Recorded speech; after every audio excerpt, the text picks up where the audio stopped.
Howdy, Mr. Lee here. All right, so another Khan Academy tutorial with perfect squares. We might see some more complex expressions to factor. We might have to take out a GCF. So let's actually start to see with this example if we need to take out a GCF. 81, 180, and 100.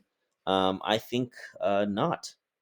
We already have a perfect squared in 81, perfect squared of 100. So let's go straight to our pattern with perfect square. So 81x squared, the square root of that is going to be 9x. And then the square root of 100 here is going to be 10. So it's probably going to be 9x plus 10 times another 9x plus 10. Okay, let's just double check everything. Here's your 81 squared, sorry, 81x squared. And then 9x times a 10 is a plus 90x. We have another plus 90x, so double that. That's where the plus 180x comes from. Okay, and then 10 times 10 is easy, plus 100.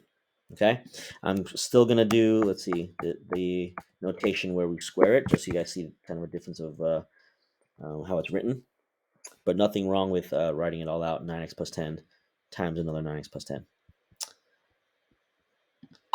Okay, so that's one example. Here's the next one.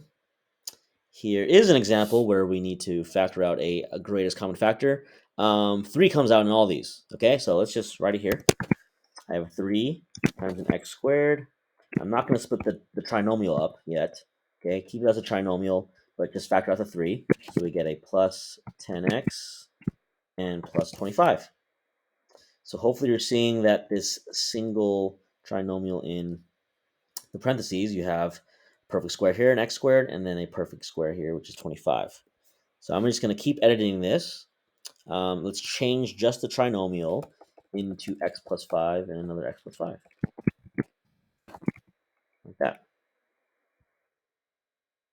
Okay. Again, pause and rewind the video if you need to, but it'll turn into that. I like to also then change this into a squared,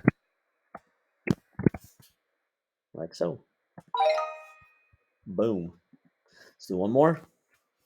Factor completely, 25x squared and 9. We have them as perfect squares already. So let's go to 5x squared, or 5x, and then plus 3, and then 5x plus another 3. Okay, so I did this on purpose. I didn't check my signs yet. I just kind of went to the default of plussing, of adding. But check this out. We have 5x times 5x, which is 25x squared. I did a 5x times 3, which is 15x. I'm going to add it to another 15x, which is a positive 30x. But we want a sum of your negative 30x here. So just change these both to minus, right? Your last number is not going to be affected because the negative times the negative is still positive. So that's going to be a positive 9. All right, so we want that.